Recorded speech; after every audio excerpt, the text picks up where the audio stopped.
Welcome back to the channel, Guardians. If you're bored and fancy trying something new before Season 21 hits, look no further than this build. Centered on the Vexcalibur exotic and Gyrfalcon's Hauberk, you can put together a nasty invisibility build capable of beating endgame content. This is a Season 20 only build, so if you're watching this after Season 20, skip away. We will break down the entire build, quickly review the most effective role of Vexcalibur for this build, and much more. Blood, sweat and tears go into the making of my videos, so drop that like button if you find this informative at any point. Let's begin. We will kick things off with the exotic quest glaive, Vexcalibur. Effectively blocking with this weapon will gradually grant overshields to you, and whilst you have overshields, your glaive melee damage is increased and kills refresh the overshield. The trick with this is simply blocking for a split second and getting a melee kill. This will give you full overshields. The best role to go for is as follows. In the first column, slot Supercooled Accelerator for increased range, at the cost of reload and handling. In the second column, Accurized Rounds for a range bump. Short action stock in the final column for a handling boost. And finally, for the catalyst, you'll want the Feedback Reset, which effectively reloads the weapon when blocking damage. You also have Grave Robber as an option, but found it is not as effective as if you will be blocking a lot in endgame content. With this role, you will max out the range stats whilst having near perfect handling. Thanks to the fact that it's void, it can take full advantage of Gyrfalcon's Hauberk exotic chest piece, granting volatile rounds to the glaive, which would allow the weapon to stun barriers, but as this build requires the medieval champion perk, it will not work in Season 20.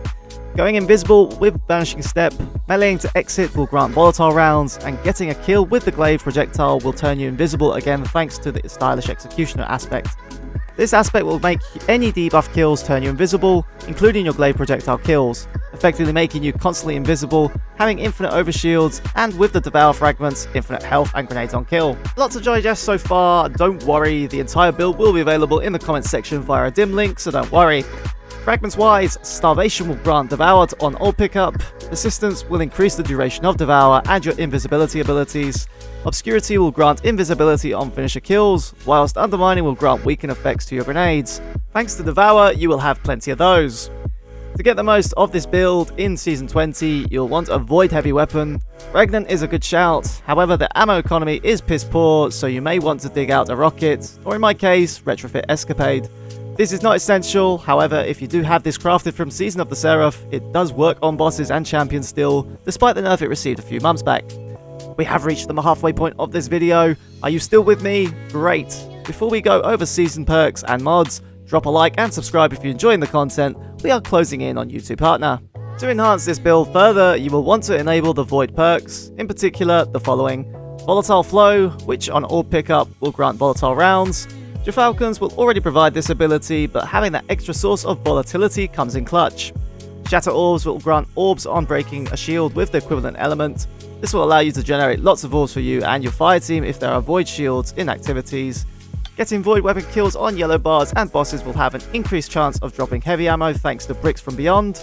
Roughly every 3 yellow bars kills will drop the brick, whilst void weapon channeling grants bonus damage to weapons based on the amount of charged void abilities, including supers, which maxes out at 4 stacks, equivalent to 25% damage.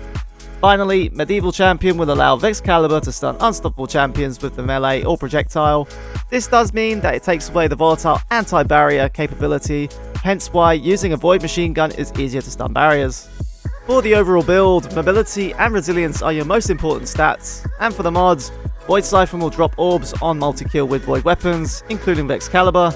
Bolster and Detonation will grant class ability energy when damaging targets with grenades, meaning Devour feeds into your grenades feed into your Vanishing Step, and your class ability feeds volatile rounds, making it a vicious cycle for combatants. Installation will grant class ability energy when you pick up Orbs of Power, whilst Utility and Grenade Kickstart mods will grant a portion of your class ability and grenade ability when used, respectively. Throw all this together and you have an insane survivability build that can output significant damage, infinite invisibility and overshields, grenades, devour, volatile rounds, and lots of heavy ammo. It can also deal with all 3 champion types, as your kinetic slot is free to slot any anti-overload primary. It's viable in all endgame activities, including GMs, so give it a try. In the meantime, that is it for this video. Let me know in the comments section what you think. Next up, the final planned video of this season, I will take a pass at the Volta Bracket sniper rifle, testing it in both PvE and PvP, don't miss it. Please leave a like and sub if you found this video informative, and subscribe for future content. Season 21 is on the horizon and we will be covering from the start. This was Plasma Alchemist. Your viewership is much appreciated. Until next time, see you later.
Guardian!